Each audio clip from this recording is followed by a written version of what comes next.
So we have learned so far to 1 minute, Jay.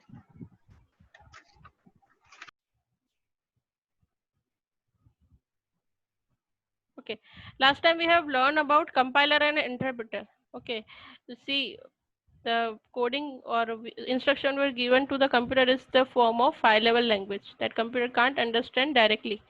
To understand the uh, if your instruction must be understood by the computer, it must be converted to machine intelligible form. So for that purpose we required translators. Okay, now translator is of two types, compiler and interpreter. We have already learned two times the compilation process. Now we are here just to see the difference between these two. We have already discussed, but this is given, that's why.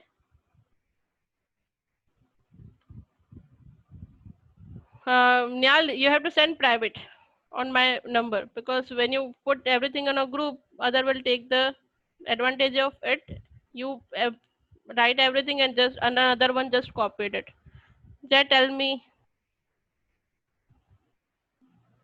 And by mistake. to say. Okay. Okay. Now there is we are going to see the difference between these two. See, criteria is given, and I just read it out to make you understand both the things completely. We have already done everything, but still, if it is given, I must revise it. Input. In terms of input, what is the difference between two? Compiler takes all whole program as input, and interpreter takes one line or one instruction of program as input at a time. Okay, a compiler takes an entire program as an input, whereas interpreter takes the single line of code or single instruction of a as a input. Now अगर input पूरा program लिया जा रहा है तो output what it generates? Output it generates the intermediate code from the whole program. And जब interpreter की बात आती है तो it does not generate any intermediate code. क्यों ऐसा क्यों है कि वो पूरा प्रोग्राम का इंटरमीडिएट कोड बना के उसके एग्जीक्यूटेबल फॉर्म में कन्वर्ट करता है, और once the program is error free, then and then it will generate the executable file. पर इंटरप्रेटर के केस में ऐसा नहीं है. Interpreter take one line one by one. Okay, इसमें इंटरमीडिएट कोड नहीं बनता. अगर लाइन में एरर नहीं है तो it will show you the output, otherwise not. From that it will stop the output. So इसमें इंटरमीडिएट कोड जनरेट होता है कंपाइलर में, इंटरप्रेटर में नहीं होता. Third, memory. Requires more memory during the compilation. Suppose full program आप ले रहे हो एक साथ इनपुट में, उसको प्रोसेस कर रहे हो, तो you require more memory to take whole program as an input and convert each and every instruction in the machine understandable form and then send it to CPU. In terms of interpreter, you require the less memory at particular time because you are taking one by one, line by line. एक line लिया, उसको convert किया, उसका output दिया, then second line, then third line. At this point of time you require less memory as compared to compiler. Clear? Third one is error. Displays the list of error in the entire program with the line numbers and the error in the that line. क्योंकि यहाँ पे list of errors in entire program, it is must that कि आपका पूरा का पूरा programme without error होना ही चाहिए. If it is error, it show the error of whole program. But in terms of interpreter, when we talk about interpreter, जहां से एरर आई वहां से एग्जीक्यूशन स्टॉप हो जाएगा. ठीक है, तो वहां जहाँ पे एरर आई है वो एरर का line, type of error and proper message it will be displayed. Here you can get multiple errors. आपने एक प्रोग्राम में शायद बहुत सारी एरर की है, तो कंपाइलर के केस में आपको बहुत सारे एरर की list with the line number मिल जाएगी. But in case of interpreter it might be one और टू, बिकॉज जहाँ से एरर है वहां से तो आउटपुट आना बंद हो जाएगा ना, तो उस लाइन का एरर और वो proper message it will B show.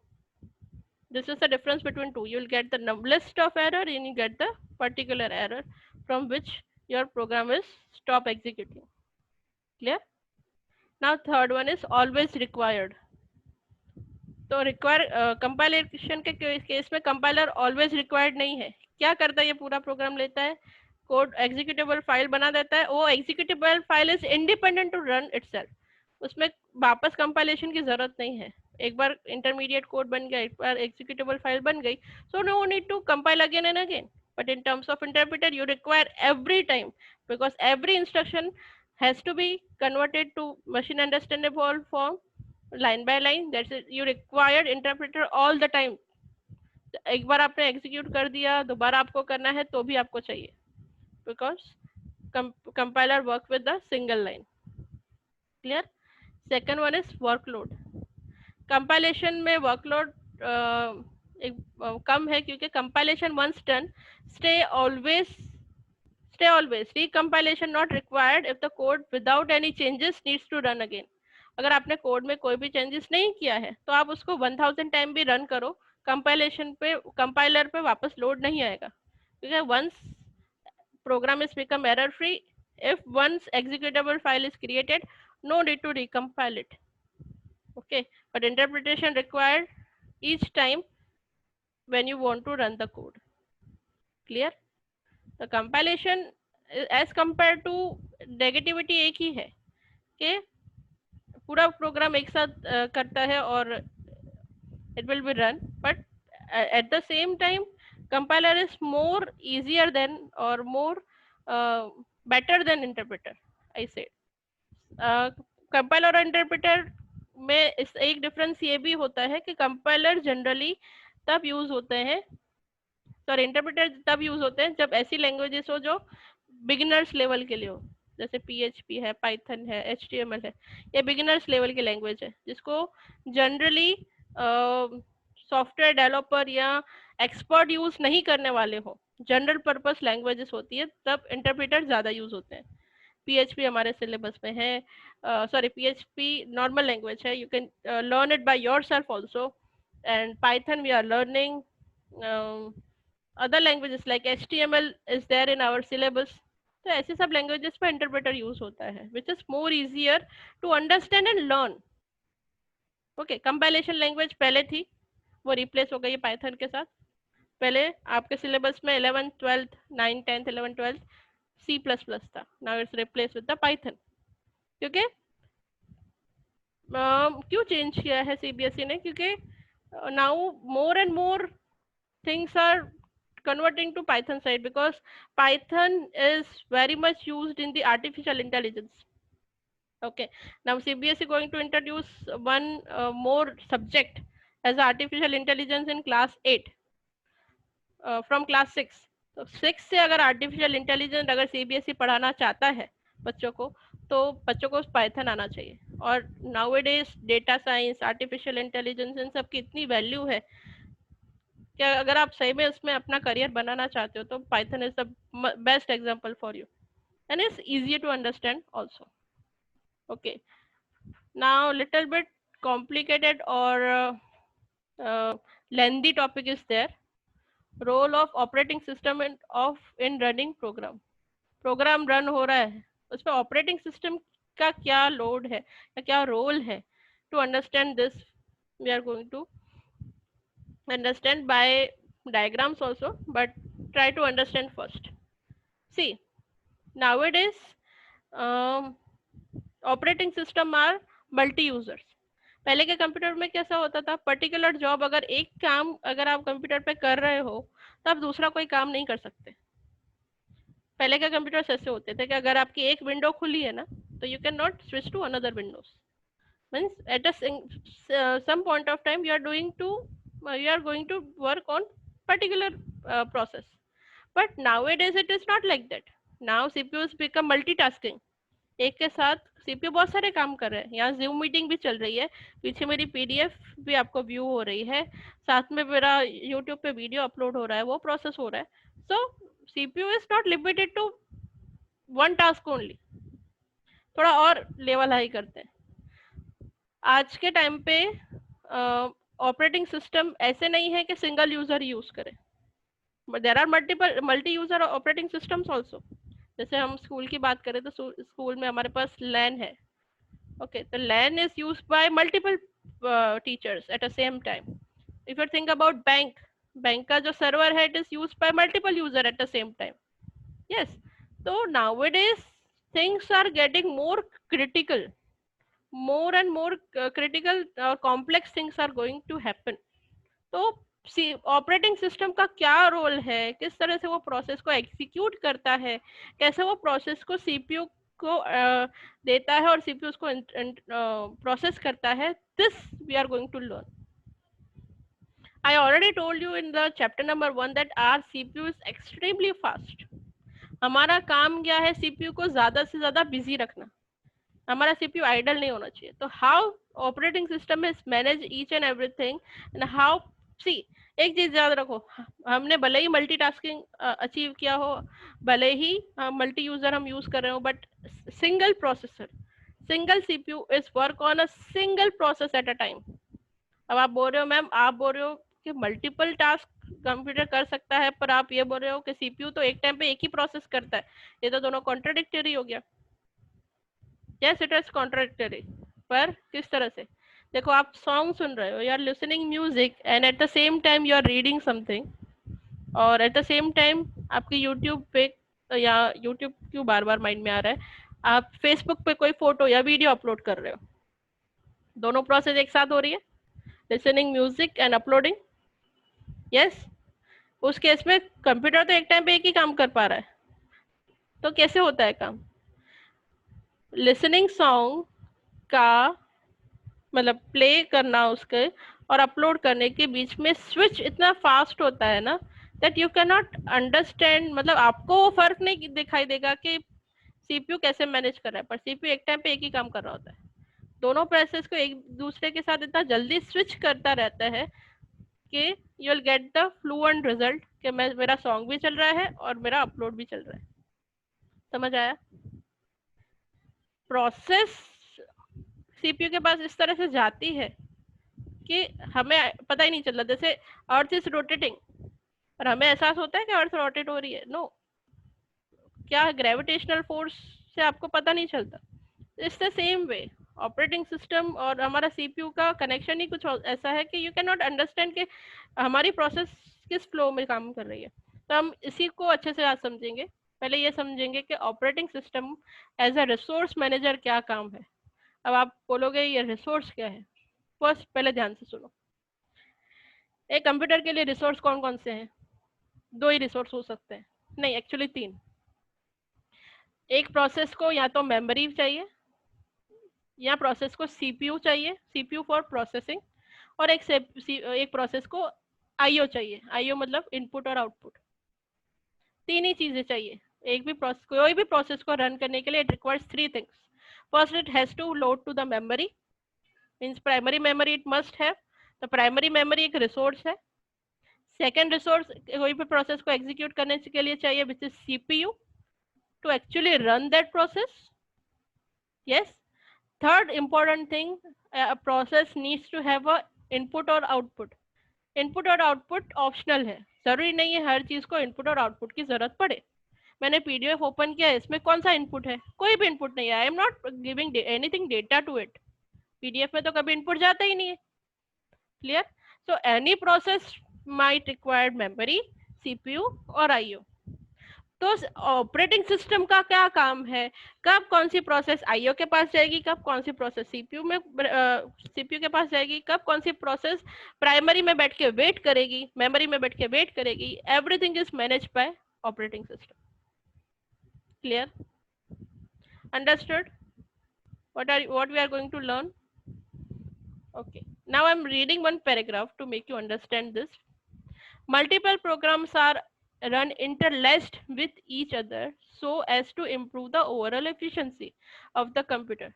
Multi-programming undoubtedly improves the overall efficiency of computer system by getting more work done in the less time, as the CPU may be shared among the number of active programs which are present in the memory at the same time. While CPU is executing the job, it has to wait for the job requires certain IO. In this case, the CPU waits for the IO operation which gets over. This wait time is CPU's idle time. So what OS does is that in place of making CPU idle, it loads another job for the CPU. And another job takes over the CPU, use of CPU, and increasing the efficiency, thereby it reduces CPU idle time. Now try to understand this, समझ में आ जाएगा। Suppose एक process है जिसको execute होने के लिए 10 microsecond की जरूरत है। ध्यान से सुनना, if one process needs 10 microseconds to be run, clear, 8 जब भी वो 8 माइक्रोसेकंड पे आई तब इसको कोई इनपुट और आउटपुट की जरूरत पड़ी। At the second of 8 microsecond it needs some IO, तो वो इनपुट डिवाइस या इनपुट डिवाइस के पास गई, कीबोर्ड या माउस, जहाँ से उसको इनपुट चाहिए। तो जब वो आईओ लेने गया, यूजर ने कोई डेटा एंटर किया, तब तक तो सीपीयू आइडल बैठा रहा, तब तक तो सीपीयू को पास कुछ भी नहीं है। वो नहीं होना चाहिए। उस केस में ओएस का क्या काम है, जब तक वो प्रोसेस अपना आईओ फिनिश करके आ रही है तब तक दूसरी कोई जॉब लोड करे सीपीयू को और उसको उस प्रोसेस के साथ वर्क करने दे। और जैसे उसका आईओ फिनिश होता है, जो करंट प्रोसेस काम कर रही है उसको बाहर निकाल के वो वाली प्रोसेस को काम फिनिश करने दे। One is finish the work, it वो प्रोसेस आउट हो जाएगी, then next process will come. This is the right way.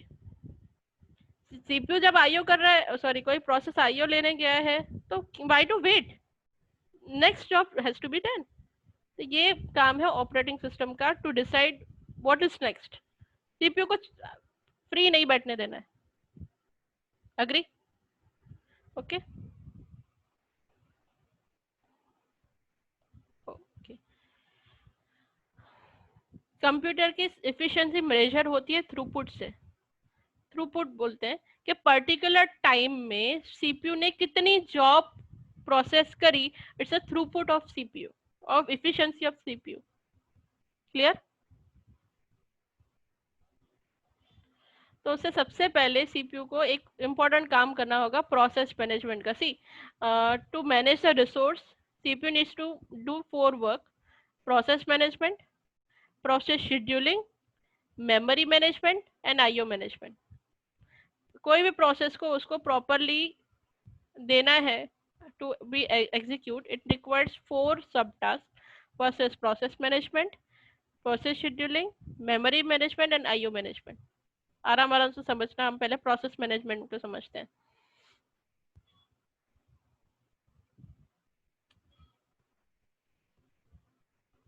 Okay, now try to understand this. Process management पे आ जाओ। When a program needs to be execute, it approaches OS. तभी भी कोई programme को execute होना है तो किसको अप्रोच करेगा? ऑपरेटिंग सिस्टम को, कि मुझे ये प्रोग्राम एग्जीक्यूट करना है। तो उस केस में सबसे पहला क्या होगा? The process scheduler of the OS loads it into the memory and it becomes a process. मैंने आपको हर बार कहा है कि जब तक सीपीयू, जब तक प्रोसेस मेमोरी में नहीं आती है तब तक वो रन नहीं हो सकती। तो क्या करेगा operating system? Loads it into the memory and it becomes a process which is executed as per the instruction as soon as the processor or CPU assigned to it. ठीक है? A process is given some memory with this section of the proper execution. अगर आपने कोई instruction या कोई programme दिया है तो मेमोरी में कुछ ऐसा अलोकेशन होगा इसका। ये डायग्राम आपको दिख रहा है? एक minute. Something like this type of allocation होगा जब भी कोई प्रोसेस मेमोरी में लोड होती है। उसके 4 सेक्शन बनते हैं, 1 2 3 4। समझ में आया? तो सबसे पहला सेक्शन है, इसमें आपका प्रोग्राम का पूरा कोड जो एग्जीक्यूटेबल फॉर्म में है, एग्जीक्यूटेबल फॉर्म में है, याद रखना, एग्जीक्यूटेबल फॉर्म में है, वो पूरा का पूरा इस पोर्शन में लोड हो जाएगा। ओके। अब प्रोग्राम के कुछ वेरिएबल ग्लोबल वेरिएबल होते हैं। ग्लोबल वेरिएबल अभी आपको समझ में नहीं आएगा, पर मैं थोड़ा बहुत समझा दूं तो global variable are those variable जो जब तक प्रोग्राम आपका एग्जीक्यूट नहीं होता तब तक वो यूज कर सकते हैं। ऐसे वेरिएबल को ग्लोबल वेरिएबल्स बोलते हैं, जिसकी विजिबिलिटी पूरे के पूरे प्रोग्राम जितनी होती है। तो ऐसे प्रोग्राम्स में से वेरिएबल जो ग्लोबली डिफाइन किए हैं उसको अलग मेमोरी स्पेस देता है, जिसको हम ग्लोबल वेरिएबल्स के अलग प्लेस होती है। थर्ड पोर्शन है स्टैक का। स्टैक में अभी क्या स्टोर होता है, ध्यान से समझना। आपके प्रोग्राम में हो सकता है कुछ फंक्शंस हो या आपके प्रोग्राम से किसी और प्रोग्राम को कॉल किया गया हो. It is possible. You will learn. जब आप पाइथन सीखोगे तो आप ये सब भी सीखोगे. It is possible that from your program any function is to be called. In your program it needs to call another what we can say another program. जैसे मैथ वाला मैंने आपको प्रोग्राम दिखाया था जिसमें मैंने एसक्यूआरटी फंक्शन को call किया था. तो मैथ का एक्सक्यूआरटी फंक्शन का जहाँ डेफिनेशन लिखा है वो मेमोरी एड्रेस कहाँ स्टोर होगा? स्टैक में. रेफरेंस के लिए उसको जाना तो पड़ेगा, तो उसका memory address it will be stored in the stack. अब हीप में क्या स्टोर होता है, ध्यान से सुनो. Sometimes in your program it may be required to dynamic memory allocation. अब बोलोगे अब ये क्या आ गया? कई बार क्या होता है जब प्रोग्राम हम रन करते हैं ना, रन करते हुए हम कोई वैल्यू डालते हैं, तब ऐसे वेरिएबल को स्टोर करने के लिए हिप पोर्शन बनता है. इस तरह से मेमोरी एलोकेट होती है. मेमोरी एलोकेशन प्रोग्राम में सपोज ये प्रोग्राम को आपने इतना पोर्शन मेमोरी का दिया है, तो उसके भी कुछ सब पोर्शंस बन के मेमोरी में इस तरह से प्रोसेस आपकी स्टोर होती है. अभी आपको समझने के लिए इसलिए प्रॉब्लम आ रही है क्योंकि आपने कभी कोई लैंग्वेज सीखी ही नहीं है. तो you don't understand what is global variable, what is function, what is return value, what is dynamic memory allocation. ये सब आपको इसलिए अभी समझ नहीं आ रहा है कि आपने कभी कोडिंग किया नहीं है. पर once you get it, everything is understood by you. बस फर्स्ट अभी फिलहाल आप इतना समझ लो कि प्रोसेस जब मेमोरी में आती है तो मेमोरी में आने के बाद कुछ इस तरह से सेव होती है. एक सेक्शन बनता है जिसमें एग्जीक्यूटेबल फाइल पूरी की पूरा प्रोग्राम कोड आ जाता है. सेकंड सेक्शन नंबर 2 उसमें ग्लोबल वेरिएबल स्टोर्ड होते हैं. सेक्शन नंबर 3 स्टैक में फंक्शन की रिटर्न वैल्यू और अनदर फंक्शन के मेमोरीज एड्रेस स्टोर होते हैं. और हिप में डायनेमिक मेमोरी एलोकेशन के वक्त अगर हम कोई मेमोरी यूज करते हैं या कोई वेरिएबल असाइन करते हैं तो उसका मेमोरी एड्रेस हिप में स्टोर होता है. फिलहाल आप इतना समझो. ये सब क्या होता है धीरे धीरे समझ में आ जाएगा क्योंकि अभी आपने कोडिंग नहीं सीखा. Clear? Understood? Only 6 minute is left. एक लास्ट टॉपिक पढ़ा लेती हूँ, मजा आएगा आपको. अब तक शायद लग रहा होगा boring, but now it's easy. Let me remove this.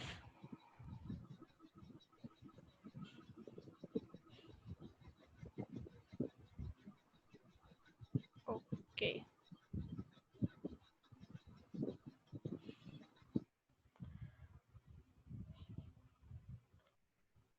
देखो, कोई भी प्रोसेस के कुछ स्टेज होते हैं. कोई स्टेज होता है, जैसे आपका एक स्टेज है, you are in the teenage state. आप टीनेजर हो सारे. जब पैदा हुए थे तो बच्चे थे, फिर बड़े teenage, then you become young and you become old and you become die. Same way process के भी कुछ स्टेट होते हैं.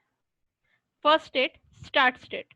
स्टार्ट स्टेट में हम कब बोलेंगे? जब वो प्रोसेस एक्चुअली जब इनिशिएट होगी, जब आपने उसको इनिशिएट करने के लिए या एग्जीक्यूट करने के लिए इंस्ट्रक्शन दी, वो तब प्रोसेस इनिशिएट बोला जाता है कि process is going to initiate. तब वो स्टार्ट स्टेज में होती है. देन प्रोसेस लाइन में आ जाए कि आपको कभी ना कभी सीपीयू मिल जाएगा. एक क्यू बनती है, प्रोसेस क्यू. वो प्रोसेस क्यू में इंस्ट्रक्शन आ जाती है. It means it is a ready state कि उसको कभी भी सीपीयू मिल सकता है. At any point of time it is accept by the CPU and going to run. वो होता है रेडी स्टेट.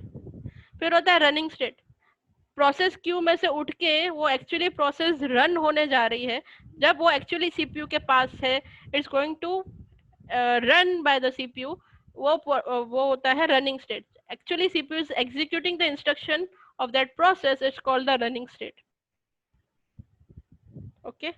अब रनिंग स्टेट में से वेट स्टेट में कब आती है? जब आपका प्रोग्राम एग्जीक्यूट हो रहा है पर उसमें कोई इनपुट और आउटपुट की नीड आई, तो रनिंग स्टेज में से प्रोसेस कहाँ जाएगी? वेट स्टेट में. यहाँ पे आ जाएगी वेट स्टेट में. अब वेट स्टेट में से जाके रनिंग स्टेट में वापस नहीं जा सकती. फिर से उसको वो प्रोसेस क्यू में जाके खड़ा होना पड़ेगा. मतलब वो रेडी स्टेट में जाएगी. जब भी सीपीयू को मतलब when CPU get it time, it back from the ready state then running state. अब इसमें ये looping बना हुआ है. It may happens that your process require more than one IO. तो इसमें ये घूमता रहता है. रनिंग स्टेट में से वेट स्टेट में कब आएगी? जब उसको आईओ की नीड है, आईओ का नीड, आईओ फिनिश करने के बाद वो रेडी स्टेट में जाएगी, not directly in running state, ready state में जाएगी। Then when CPU accepted it goes to the running state and finally सब सब सब जो भी काम उसका फिनिश होना था हो गया। देन फाइनली उसका आउटपुट भी आ गया। Then it process is become goes to terminated state. Terminate होने के बाद वो वापस एग्जीक्यूट नहीं हो सकती, मतलब यहाँ से मेमोरी में से भी वो चली गई। क्लियर?